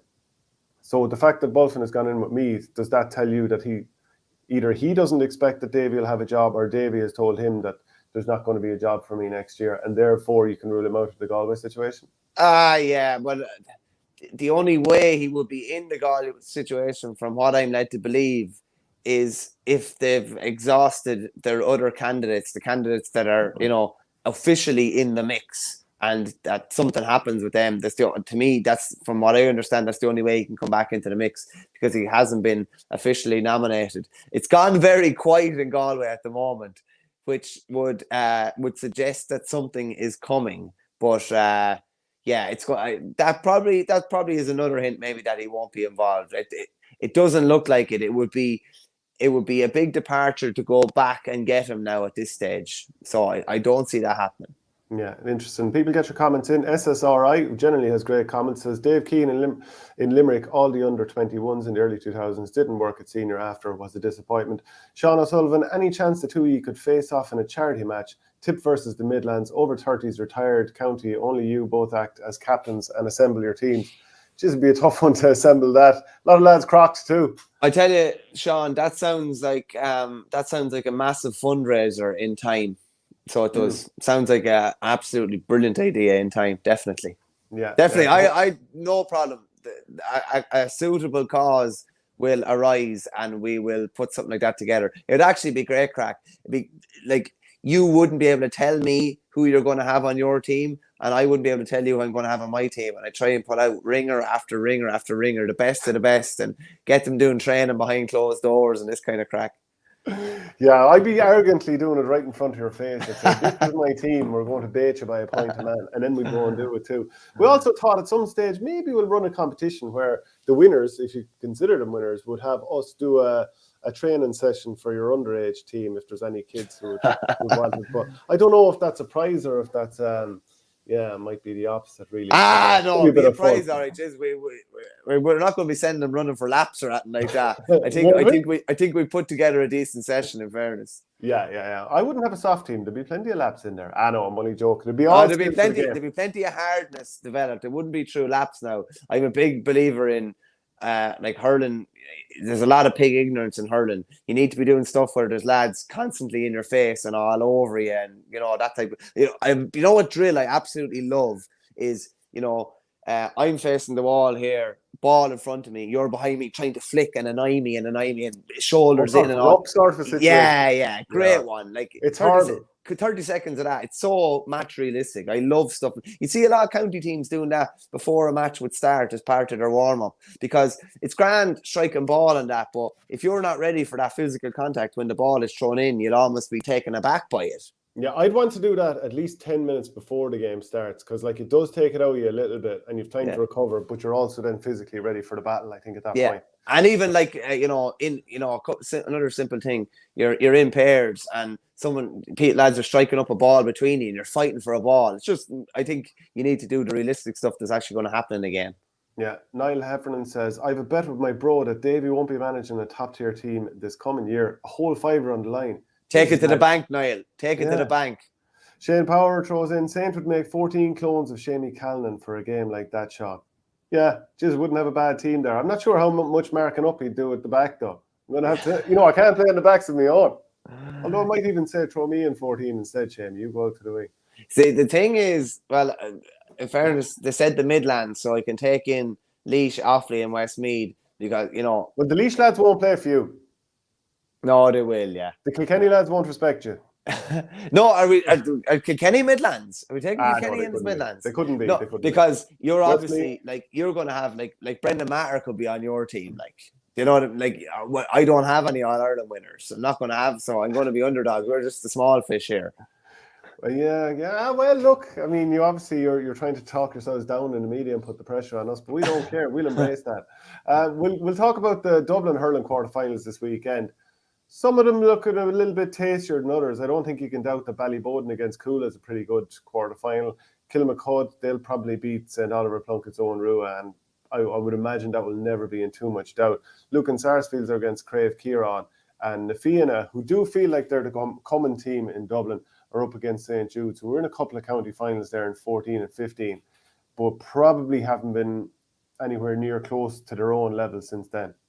Yeah, there's interesting quarterfinals. You have to say Bowden and Coola is definitely the one that stands out. Like, you're probably talking about two kind of superpowers and probably super clubs realistically. I've played a bit against Bowden a couple of times in Leinster, and I just wonder, are they still that same physical force, that in-your-face force that they were when we played them in at the 08 club final? We played them again in 9, I think, as well. But like, there has not that much has changed, has it? They've always been a physical team to play against. Like, I always enjoyed playing against them because it was a battle. It was a bit of a war every time, so it was very good from that point of view. There'd always be a bit of needle in there, especially with one or two in particular. Maybe they'd feel the same, looking in the other direction. But the games were always really tight. They were always pretty close. I wouldn't say there were many hammerings in either direction. Like, both teams met in the county final last year, 220 to 118 for a finish. Coola winning that game. And even looking before that, I'm trying to see when we would have met. There aren't too many county finals that the two teams have met in, but plenty of quarterfinals and semi-finals. There's never all that much between the teams, and generally it goes down to the wire. So I expect it to be something like that this weekend. There's no doubt that Coola misfired a little bit against St. Bridget's. If Bridget's took their goal chances, they could have won that game. But as the game went on, it became inevitable. You know, Bridget's have missed so many goal chances. Coola are eventually going to up their performance here and get across the line, which they did, even though Bridget's did laterally score a goal in that game. Ballyboden, of course, they didn't have too much fuss coming through their group. There's going to be very little in it in this game. Like, because first day out, Coola getting beaten heavily by Kilmacud. But it could be a little bit like last year after losing to Nafina the first day out. You just get some of the dirty petrol out of the system and then eventually kind of get up to speed and start to hit a little bit of form. So I think it should be a very exciting game. Yeah, well, they've had plenty of time. Whatever about a setback. If you have a big setback and you're trying to bounce back the week after, it's probably more difficult. If you have a setback and you've got like 5 or 6 weeks to iron things out and obviously get Con back on the pitch and get him hurling during the week. He's obviously kicking a bit of club football as well, but get him a hurling hand as much as he can during the week. That's one of the ties of the weekend. There's no point in saying any different. That's hugely intriguing game. You mentioned about Crokes and Plunketts. It would be a massive upset if Plunkett's, kept it poked out to them. I would say Crokes definitely looked like one of the common teams. They waltzed through the group, but they have been beaten in 3 finals since they won their last in 2018, and they've probably flattered to deceive within that time as well. They lost finals in 16, 17, 18, and 18 was after a replay as well. But they're absolutely they've talent everywhere. And Ronan Hayes, are a lad that we'd be particularly fond of and think he's very, very talented, will probably be leading their line as well. So very hard to see them beaten. Lucan and Crave Kieran, I think that's an opportunity. I think it's a massive opportunity for the two of them, because if you were to do a power rankings in Dublin Club Hurling, I don't think either of those would be in the top 4 or 5. I don't think, when you look at it. Lucan would probably, yeah. In the top, over the last number of years, they've been in semi-finals so often that, like, if you were to sort of round it off over the course of the last 10 years, I'd say Lucan would. They've just been there too often in semi-finals to not really say that. Would they be in the top 4 though when you have Ballyboden, Coola, Nafina, and Crokes? You see, Nafina haven't delivered enough just yet. Okay. Like, they have all the talent in the world. Saint writes off Nafina. Look, take it whatever way you like it. I mean, how many finals have they been in recently? I think they're absolutely capable of it, and bringing in Liam Rush is a huge difference. I mean, what sort of a difference can he make at club level? Because you were wondering there the last few years, have the injuries gotten so bad that he's no longer going to be able to make an impact for Dublin? But then this year he was really good. And assuming his body's holding up okay, he can obviously make a huge impact at club level here. Then you have the likes of Donald Burke in there also. There's no doubt that team is moving in the direction, they're trending in the direction of a county title winner. But I'm just saying, over the course of the last 10 years, even though Lucan haven't really they've gotten only into 1 final, they've just been in semi-finals so often, and they have like such quality players, and Johnny McCaffrey and the 2 Crummies. They have a lot of quality there, that until Na Fianna do it, a bit like Killer One when we're talking about Tipperary, you'd have to show a bit of respect there to Lucan at the same time. How frustrating is it to be one of those clubs where you're kind of continually doubted, if you know what I mean? Because it's almost like I have to see it. Yeah, loads of potential, but I have to see it. It is a frustrating position to be in. And I suppose it's added motivation. You can take it one or two ways, really. Yeah. So what way are you leaning in the Coola Ballyboden game? Oh, I haven't seen too much of either. Wouldn't have been blown away with two of Coola's group games. Obviously, they were well beaten by Crokes and scraped over the line against the Bridges team that normally I would have said that they'd be 6 or 7 better than on if they were in their pomp. But I'd probably go with Boden there. I'd say it'd be interesting. How much hurling Con has done in recent weeks will play a big role, and I wonder. Will Colin Basquel, is he playing hurling at all at the moment? There's a guy that scored 3-5 against Kildare in a Leinster semi-final a few years ago. So it'll be interesting to see whether he's just focusing on football or not. But I suppose all will be revealed at the weekend. ML89 says Ballyboden always flattered to deceive in Leinster when they got out. Had some very disappointing days for the team they had. Was it Raharney they lost one time and Mount Leinster another time? ML89 also adds it's basically Crokes, Coola and Ballyboden for the last 10 years plus in Dublin. One of them might get beaten by a team outside that three, but never all three of them. Any team realistically able to break through, he asks. If you were talking about, you mentioned Lucan. You probably can't see Lucan winning a county title. I think it'd be fair to say they lack the forward to put the ball in the net or over the bar off. But you could see Na Fianna winning a county title. It wouldn't be that. You wouldn't be running away with yourself to say that. But I could see Lucan beating Na Fianna potentially. Yeah. But, and it's just that over the years that Lucan have gotten there more often. That's why I'm saying it. But I do see that the talent level with Na Fianna means that they probably can go farther. And I think obviously the north side would like to see a Northside team win because it's been so long. Crave Kieran in 2006 was the last team from the north to win it.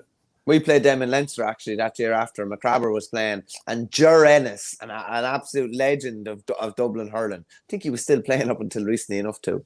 Yeah, absolutely. Clare quarterfinals are on this weekend. Some tasty looking games there. Newmarket and Fergus are against Wolf Tones, Aerogue against 6 Mile Bridge, Cratloe are against Ina Kilnamona, and Ballyea are against Kilmaley. One of the interesting things here is Tony Kelly and Jack Brown, both county players, have missed the last day out with, I think it was ankle injuries. So will they be right for this game? Would you risk Tony Kelly? Well, if you're coming up against a team like Kilmaley, who've been relatively impressive this year, you obviously don't want to go out there without your main man. So if Tony Kelly's anyway right, he'll obviously be playing this game. And some would say that they might get through this game even without him, but I think they definitely want to get him out there and obviously keeping him in game practice coming into the county semi-finals. Like 6 Mile Bridge, they're the county champions looking to win 3 in a row up against an Aerogue team with. You'd imagine that Shane O'Donnell is going pretty well for Aerogue if they're in the quarterfinal. And 6 Mile Bridge, the fact that they've been here so often and they're so used to winning tight games, that'll obviously stand to them here. And Cathal Malone injured himself playing football for Ennis Diamond not so long ago. He didn't play last weekend for a football quarterfinal, which they lost. So I'm not sure if he'll be playing in this game either. So Aerogue, I have it in my head that they actually ran them pretty close. They might have met in the championship last year. It's hard to remember. There's so many. They did, I think. Yeah, I think so. Yeah. On the 6 Mile Bridge, on the 6 Mile Bridge thing, we played them a couple of weeks ago, 2 weeks ago. Malone wasn't playing. Derek Fatty wasn't playing in goals, and Paulie Fitzpatrick was missing as well. But they're a fairly well drilled outfit. In fairness to them, now they're very well drilled. They run the ball well. Was Jamie Shanahan playing against you? Jamie Shanahan wasn't playing either. Now that you say it, Alex Morey was kind of leading the line up front. Very accurate free taker. Shana Morey was bombing up the wing every chance he got as well. But they have a good 20 or 21. And they're the way they set up, they're hard beaten. They're the sort of team that could be 10 each at half time. Then they kind of just choke the life out of you, and you might be lucky if you get 5 or 6 scores in the second half. They generally put up, 20 points, 21 points in most games. You'd imagine they've a massive, bone to pick with, but they have a massive bone of contention over the fact that, their Munster final or their Munster performances have been poor in recent years. Like, it's one thing winning Clare, but I'm sure they'd be keen to go on some sort of a run in Munster. And I know that's, you know, at least 3 steps away, but I'd imagine they are looking towards that. Yeah, I'm wondering, like, Aina Kilnamona have been somewhat impressive this year. Like, Cratloe, where are they at? Newmarket and Ferguson. I know Colin Ryan did some heroics not so long ago. They're up against Wolf Tones here. So I think the Clare County Championship is hotting up. And I wonder how many out of these Clare teams will feature in our club power rankings when we do it on Monday. Because, like, Ballyea have gone pretty close in terms of, like, you know, they've won Munster. They've gotten to an All-Ireland final. They've gotten... You know, they do have Tony Kelly, but like Tony Kelly and Jack Brown will need to be fully fit. We need to see them get into a semi-final. Do we fancy them to beat 6 Mile Bridge? The way you're talking there, you're not necessarily looking at 6 Mile Bridge as a top 10 team in Ireland. So it's a ropey one, yeah. I'd say there might be one Clare team. There might be one Clare team in the top 10. Maybe not. Who knows? It could be stacked more toward Leinster. You wouldn't know. Yeah. I'm looking forward to doing it now. I think it's just going to be pandemonium. Minefield, absolute minefield. Yeah, and no matter what we do, it's going to be wrong. I mean, the chances of us getting it completely right are almost zilch. The Galway preliminary quarterfinals are also on this weekend. Joe Canning has been out injured. I think I remember, was it the first day out that Buff Egan had a video of him with his hamstring strapped up, and I don't think he has featured at all for Portumna since then. They'll be up against Gort this weekend. It must be tough playing, like, you know, when he's injured, so he's not going to be featuring. But, you know, when you've grown up playing in a Portumna team that you helped go to All-Ireland success, you go into a Galway team that's pretty quickly pushing for Leinster and then All-Ireland and league success. To be playing in a senior club team that's all the stars have retired, all the other stars have retired, is it tough to keep that going and keep the motivation high when, you know, they've been relegated last year and they've been off the mark in terms of winning for a few years, even though they won the All-Ireland in 2014? I'd say it is tough, yeah. Like, it's no more than anything else. Like, just say, like, you know, some of the Offaly teams there that were used to winning, lads that were maybe used to contesting All-Irelands in 98 and semi-final in 99, the final 2000, then you're still going in 05 and 06, and, you know, you're well away from that. Same with Portumna. Like, they were, one of their main goals at the start of every year would have been to win an All-Ireland club title. Now, like, you know, they're winning a game, losing well to Ballindereen and drawing a group game, and they're probably lucky to be in a preliminary quarter-final. So, yeah, I'd imagine it could be difficult to motivate yourself a small bit. You imagine Joe's kind of full of energy coming back from Galway, but picking up an injury like that. I also, just as you were talking there, I was thinking, like, it's like, name me a bigger loss for a team than would say Joe Canning for your club team. Like, your whole team is built around him. Be like Patrick Horgan missing for the Glen, or Tony Kelly missing for Ballyea. Like, everything really is based around that player. And if they're out, it just means that you know, someone else has to go and try to plug a hole here, and other guys have to step up. But he's really the kind of heartbeat of that team and has been for a long time. So for them to have any chance, to be honest with you, even if Joe Canning is fully fit, I still can't see them beating Gort. Well, Pádraig Walsh with Tullaroan, a lot is built around him. Yeah. TJ Reid with Ballyhale, like, even though they have county quality everywhere, and you can see the fact that they're still winning despite not having, you know, Adrian Mullen in there. But if you took TJ Reid out of it, does that kind of change everything? Yeah, it'd be interesting, yeah. Neil McManus maybe with Cushendall. There's got to be plenty of players like that. Like Ronan O'Mara, I believe, is like the one who's really playing well for Portumna, and a lot will maybe rest on him. But I think Gort will be fancied to win that. Let me see, just the other games that are on those preliminary quarterfinals. Kilkenny, they're against Pádraig Pearce's, and Kilkenny, they were 2020 intermediate winners, and they're up to Senior A for 2022. Turlockmore, they're up against Kilnadeem and Leitrim. The Turlockmore do have their injuries, Sean Lennon with the cruise ship, but they'll be expected to win here. And Loughrea are up against Claren Bridge. So there's there's plenty of there's decent matches there, but you can probably pick a winner in most of them. I wouldn't see a potential county champion coming out there, and only Turlock would be the only one, and that would be if some of their injuries cleared up. Obviously, Sean Lennon is out, but I believe they picked up a few more injuries the last day. But, like, of the pick of the rest, Maybe, no, I couldn't. Turlock would be the most likely champions to come out of that. But there's going to be no more than a Haskell Fohanay last year. Someone will get on a bit of a run and maybe come through a preliminary quarter final. I don't know, they ended up in a quarter final, I think, last year with a couple of smash and grabs. But it does open the opportunity for particularly a team coming from B or a team lower down in A to get into a run and get into a quarter final or a semi final. Yeah. One thing about Clarenbridge. So Clarenbridge are up against Loughrea this weekend. They have been hoovering up minor A titles, so they might be a team that's a common team. We'll see in the next couple of years. Adrian McGrath says, Jesus Christ, longer spent in the Kilkenny relegation than the Clare quarterfinals. We will be touching more on Clare as the week goes by. But yeah, we did go through that pretty quickly. Last few years, Ronan O'Mara would probably be their main forward. Talk about Portumna. Scored 111 against Thomas's from play last year. Just lacks the physique for inter-county hurling. 111 from play. And maybe the physicality is something he can work on. So we won't write him off just yet. And I'm sure you're not ML89, but just, you never know with a guy. He can kind of turn it around physicality-wise. Sligo quarterfinals or semi-finals are on this weekend. Maybe not too many paying attention to it, but important to them nonetheless. Yeah, of course, yeah. Eastgate are up against Cooler Strandhill, and you have Navan against Colliery St. Joseph's. And the Tyrone hurling semi-finals are on this weekend as well. Again, both counties would be, they wouldn't be, shall we say, traditional hurling strongholds, but they all have their pockets where they're absolutely mad hurling people up there as well. And just one thing I wanted to touch on, Shane, before we finish up, there was a mad story in Mycullen in Galway where 3 Morgan Darcy's ended up playing at the same time. Grandfather, a father, and a son. So just you have Morgan in the middle, who I think is 74.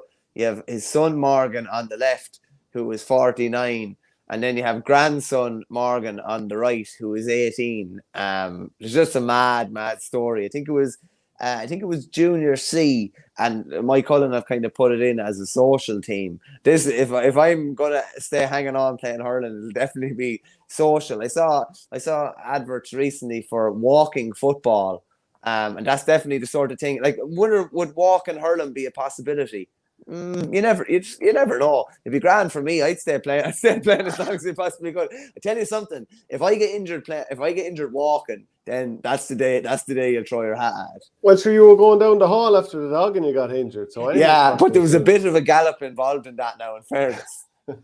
But this is a mad story in Mycullen, and fair play to them all, but particularly the eldest Morgan to be still trucking along at 74 is some effort. I think that when he was warming up on the sideline, the youngest Morgan turned to his father when he started hearing Morgan chants coming from the stand, and one of them said, like, is that shouting for you or me? And then the other lad looked over and said, no, I think they're fairly shouting for your man and getting ready to come on the line there. And ML89 says Morgan was the senior goalie for Galway in the 90s, a minor and under 21 All-Ireland minor too. That's brilliant. Yeah. Have we anything else to add, or is that the height of it? No, I think we're all good. We'll start really thinking about the power rankings. I'd love to. I'm gonna actually just in my head. I'm just gonna have a top 10 in my head, just vaguely, and then I'd like to see how much it will change after the weekend. Hopefully, it won't change too much. Yeah, and just a reminder, please do subscribe to the channel. Press the button in the bottom right-hand corner if you're watching on YouTube, and follow all the other social channels. TikTok, Instagram, Twitter, the whole lot. They're all there. Facebook as well. If you want the audio podcast, it's on patreon.com/OurGame. Very handy if you're, walking along and you want to use your phone for other stuff. Very, very handy that way. So that's it. That's the height of it. And we'll chat to you again on Monday. Cheers, Shane. Good man.